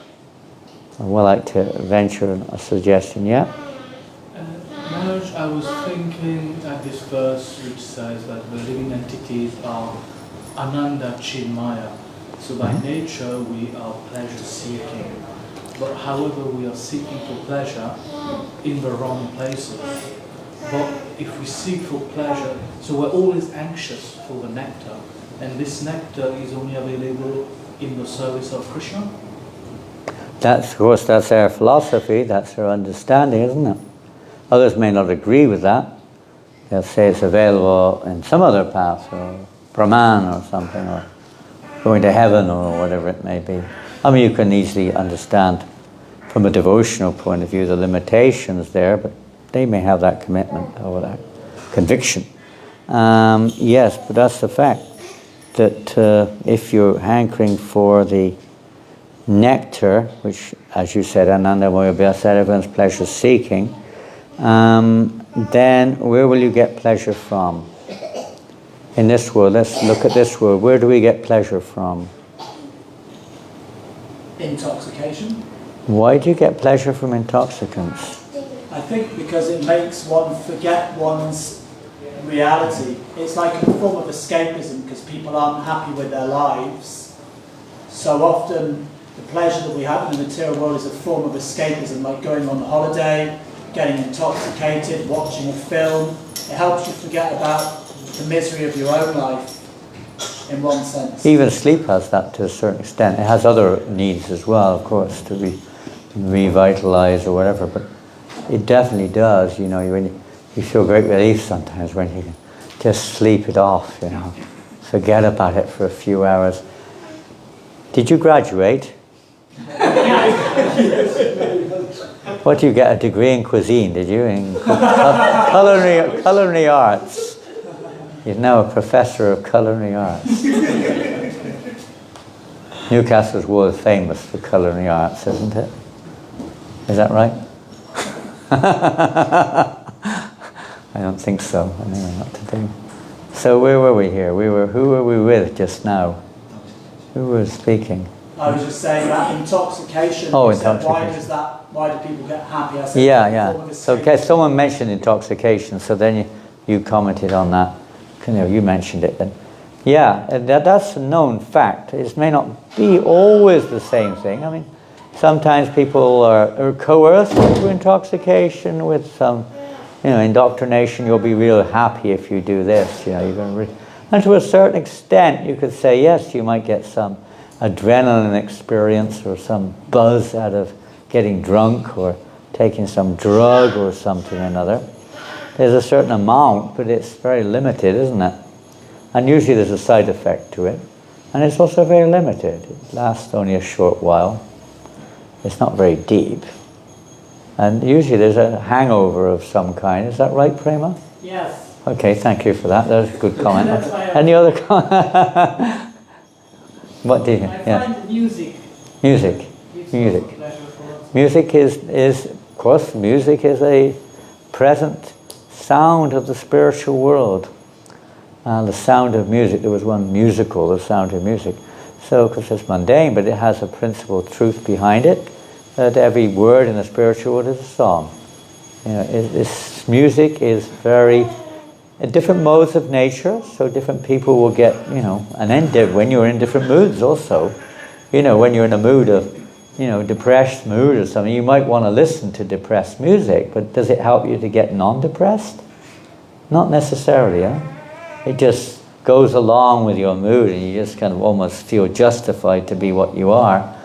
Certain music can buck you up and certain music reminds you of, what you've forgotten. Certain music makes you feel jolly or excited. Depending on what mode of nature and different people do, they get great pleasure.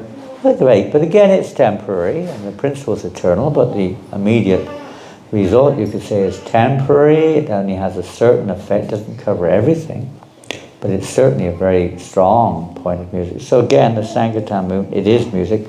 Prabhupada said practically our movement's all about music. So for sure, Sankirtan means music. And this spiritual sound vibration is indeed, because it's Krishna personally present as well as in a musical form, can give us that full taste of the nectar for which we were always anxious. People like to hear music, they're trying to get some relief. Sometimes music brings relief also, it's another form of relief, but it also gives a positive form of pleasure in this world, but it's a temporary one, so it's chapalashuk, temporary happiness. And of course sex life is probably the most intensive of all in this world. We have to wind up now. But it's probably the most intensive. Is that correct? At least the Shastras say that. Pardon? I wanted to mention at the beginning that Oh, I know. That's why I said I could pick up on your subtle energy there. I did think of it even in my wildest dreams. So, luckily, Prem Sankirtan was thinking about it. So. But yeah, I mean, what is sex life? What is it? I mean, I don't get into a very vivid description of exactly what people, but basically, what is it? Itching. Three at once, huh? Satisfy your senses. Satisfying your senses. Well, you could give a broad definition like that. Just to try to satisfy your senses. Maybe a little bit more. That could apply to anything. Eating jam butty could be also considered then sex life. Form of union. Huh? Form of union. Okay, union. Whether that's the intended purpose behind it or not. I mean, satisfying one's senses for sure. Perhaps going a little further than that. Yeah, Prabhupada said it's like scratching an itch. It's like an itch, and you scratch it, and the more you scratch it, the more it itches, and then you keep on scratching, and eventually it causes more and more pain. Blood comes. More like scratch. Yeah. I'll have to think about that one. That's what Prabhupada. I know. It's like, is there nothing more to it than that? Just scratching an itch. Maybe that's all there is to it. You've got to urge. The thing is, when you have an itch, if you scratch it, you think that will satisfy it, but all it ever does is ends up itching more. You can never really completely satisfy it. Well, if you scratch enough, it satisfies it, doesn't it? Well, Prabhupada makes the point that Keep if you keep on scratching. scratching, then it will bleed, and it will cause pain and suffering and disease. You can't satisfy yourself by keep scratching more and more and more and more and more scratching. That's the problem. You haven't scratched enough. Scratch more. More sex, more sex, more sex, more and more and more and more, and then you'll be satisfied. Wasn't that what Daksha said? Isn't that Daksha's philosophy? Daksha says that. I think Rajneesh said the same thing, basically, more or less. Yeah, so, because these are kind of like philosophical, you could say, realities and negativities there, but I mean, people are searching for it, aren't they? So is it not a reflection of something in the spiritual world? The love is Yes. perfect. Pardon? The pure form of love in the spiritual world. It's Yeah. a reflection of love. I mean, Kama Rupa can be sometimes interpreted as lust, or we usually equate sex with love in a sense, although it's not real love, but usually it's equated with love, a loving relationship. It may not be, but in many cases it is. In the spiritual world, it is. I mean, it's the highest form of loving exchange. Now we can't really go down that path of revelation. We're not on that level, but we can understand that relationship of pure love is not sexual intercourse. Sex life is not all about sexual intercourse, like so many people may ultimately think. But that's like just one material aspect. But love, or even sex relationship with another, is a very, very, covers everything, just about everything. More or less everything. So in the spiritual world, it's that. When everything is there, Krishna lives for your pleasure, you live for his pleasure. It's a completely selfless action, or action is not the right word, a selfless state of being. Which manifests in one's actions, manifests in every respect. But there's no need. I mean, the only reason we have sexual intercourse is heaven. Instead, there's a heavenly coating place there, but it's because we're looking for the highest pleasure. And from that we usually find the highest pleasure, at least in mundane experience, from that particular activity. Well, I remember when the first significant, I would say, devotee who preached not significant devotee, but the first significant preaching I was exposed to in terms of personal preaching was not including reading the books or anything, but person to person was one devotee in Bury Place Temple. He's quite well known in our movement now, but He was a young brahmachari at that time. I don't even think he was initiated, but he was a young brahmachari, and I was perhaps, I didn't really know anything much. I'd been 2 or 3 times to the temple visiting. He said, "Hey, look at this verse." And he picked up the Bhagavad Gita and he showed me a verse from the 2nd chapter, Yavan Artu Udapani Sarvatak Samploto Decay, etc. And in this verse of the 2nd chapter, Krishna says, all purposes that are served by a small, the exact wording, small pond are served by the great reservoir of water. Similarly, one who knows the purpose behind the Vedas is, everything's revealed. He doesn't need anything else. He's achieved the purpose of the Vedas, something along those lines. Now that there was no purport in the old edition, the first edition, there's a abridged edition, it wasn't complete. So there's just a verse.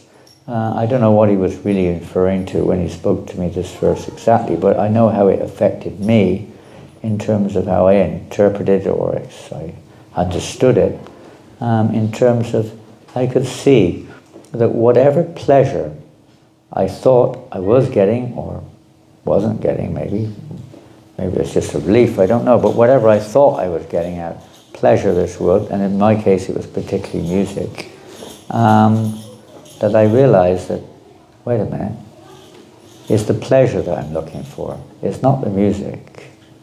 It's not the sex, it's the pleasure that I'm getting from it. If there's no pleasure, I got no interest in it. At least that was my take at that time. I was a young, pleasure-seeking person, I guess. But when I read that or heard it from him, I felt, wow, it's a fact. I mean, I didn't realize it as a fact, but I accepted it as a fact in terms of, well, if we can get pleasure from devotional service to Krishna, then what is the need of anything else? There is no need. You've achieved your purpose by that simple act. So if I can get pleasure from chanting Hare Krishna, which may be a little bit selfish, but that's how I was thinking, then all served. I don't need anything else. Because it's the pleasure that I'm looking for. At least that's how I saw it. Of course, there are many other things you could say that are important. We could look for this, that, the other. But just in terms of pleasure, I grasped that. And that kind of convinced me. I didn't really feel so inclined to try to find temporary pleasure in little ponds of water. Or as Dhruva Maharaj said, I came to you searching for broken pieces of glass, and now I've got the most valuable gem, the most valuable jewel. What do you need if you've got £1 million? Now, £1 million is nothing much nowadays in many people's mind. It might be in our minds, but £1 billion is perhaps a little more. £1 billion. If you've got £1 billion, you can give some to the temple. But if you've got £1 billion, you don't worry about £10. You've already got it, So Krishna, the reservoir of pleasure, There's one book, Krishna, the reservoir of pleasure. So if you're in the reservoir of pleasure, what do you need? Fiddling around in little ponds here and there to try to get a little pleasure from a crab or from some other creature inside the little pond. You don't need it. Full pleasure is available in the reservoir of devotional service, the unending, unlimited reservoir of pleasure.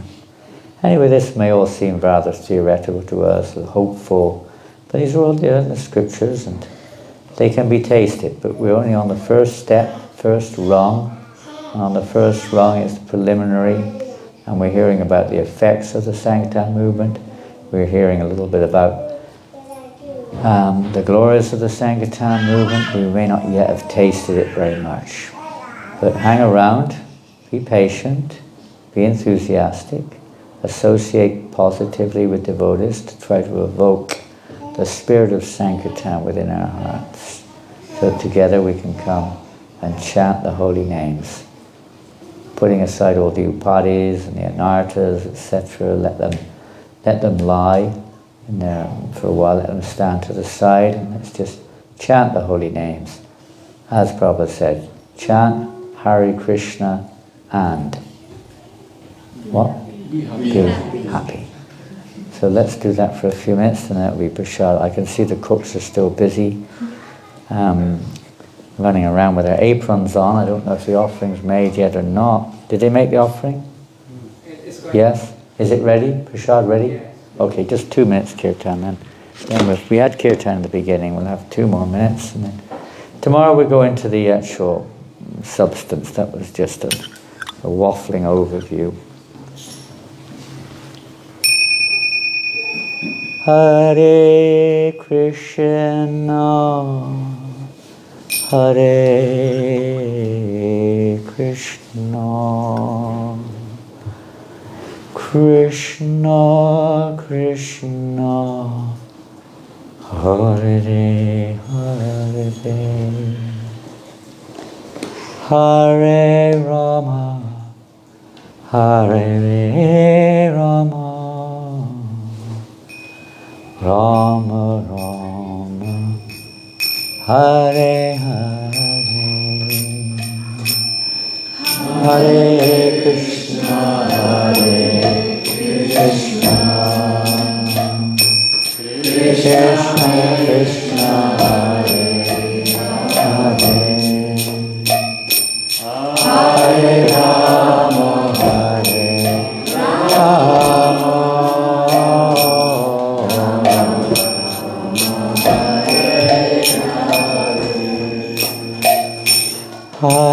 Hare Krishna, Hare Krishna, Krishna Krishna, Hare Hare, Hare Rama, Hare Rama, Rama Rama, Hare Hare, Hare Krishna,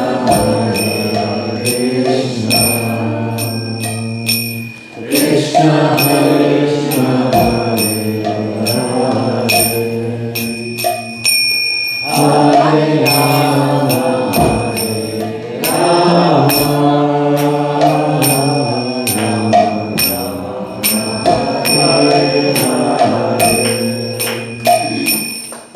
Hare Krishna, Hare Krishna,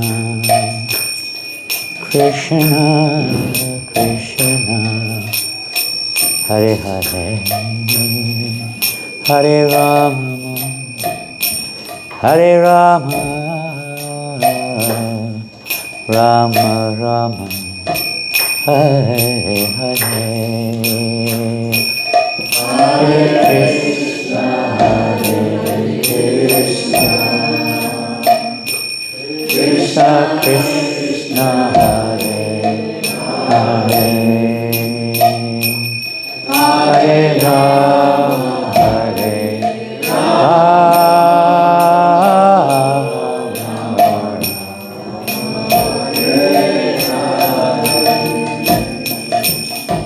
Hare Krishna, Hare Krishna, Krishna Krishna, Hare Hare, Hare Rama, Hare Rama, Rama Rama, Hare Hare, Krishna,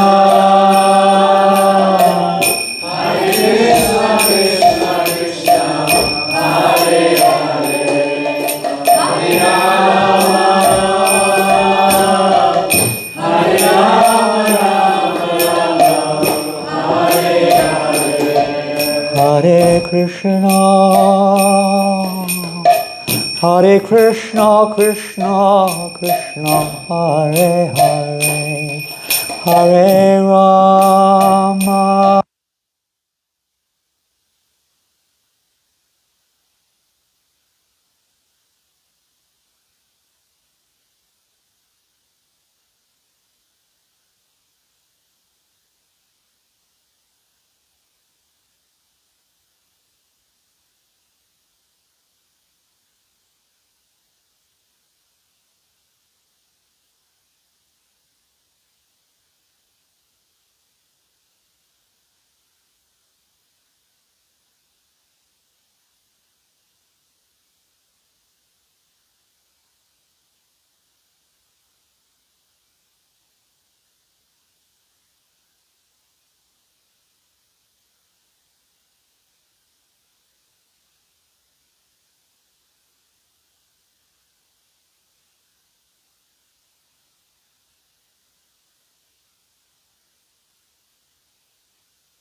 if you want to do it, we'll be here tomorrow at 6 o'clock, and we didn't go